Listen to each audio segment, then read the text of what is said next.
So I want to talk today about acceptance and the fear and shame of criticism. So a client that I've had today has prompted me to do this video on criticism and feeling fearful and shame what people think.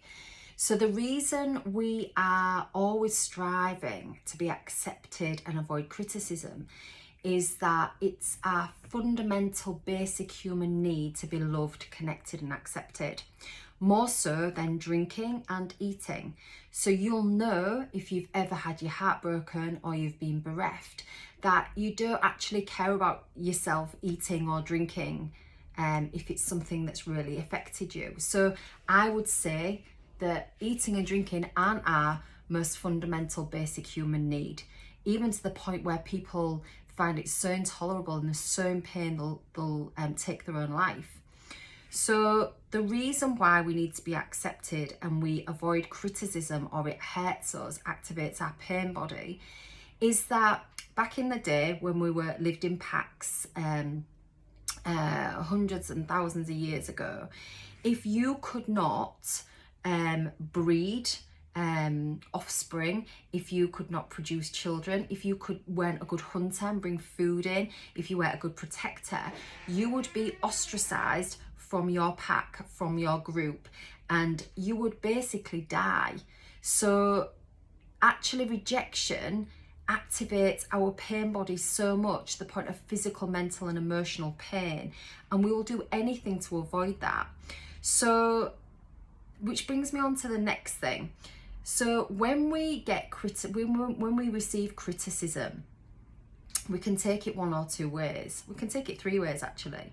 So we can use it as strength to move forward and improve on ourselves. We can actually take it to heart and not put ourselves out there and actually shrink into ourselves and not do that thing ever again. Or we can actually say to ourselves, the person that's criticizing us, are they being kind and authentic, or are they criticizing us because there's things in their life that they're not happy with? Now, this relates to something that happened to me about 3 years ago. I made a spelling mistake on one of my posts and a live I did. And I had a friend message me and said, "Oh, Carrie, you've made a spelling mistake." So I've learned from that to get the spell checker out because I'm not the best when it comes to grammar. And that was constructive criticism and a friend caring for me and my business. I also had another criticism on the same post by two people that, by the way, the first person was a therapist. She's a fellow therapist and a friend of 20 odd years. The other two people were sat at home smoking, drinking and criticizing me. They don't help anyone, they don't heal anyone, and they never ever do anything for anyone else. So I actually took a step back and I thought, I do not value your opinion whatsoever.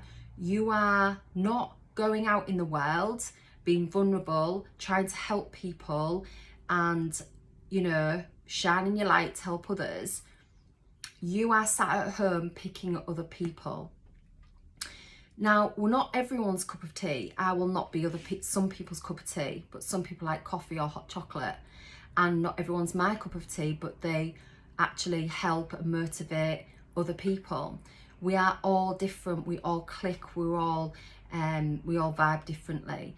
Now, when you're receiving criticism from someone, actually check in with yourself and ask yourself that valuable question.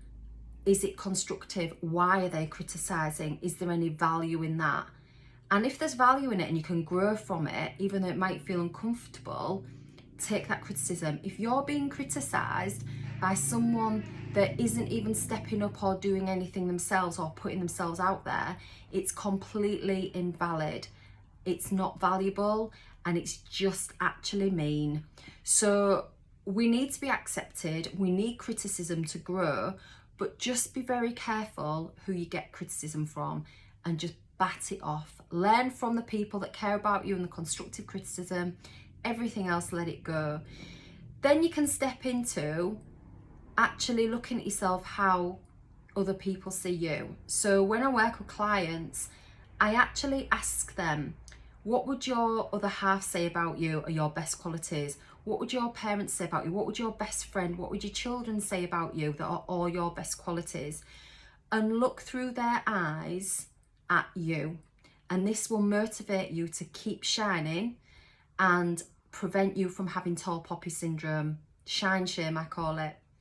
So that's just some food for thought today about criticism and acceptance. And you know what, the more you accept yourself and keep shining your light, it really doesn't matter what anyone else thinks about you. So have a good day, and I will see you all soon.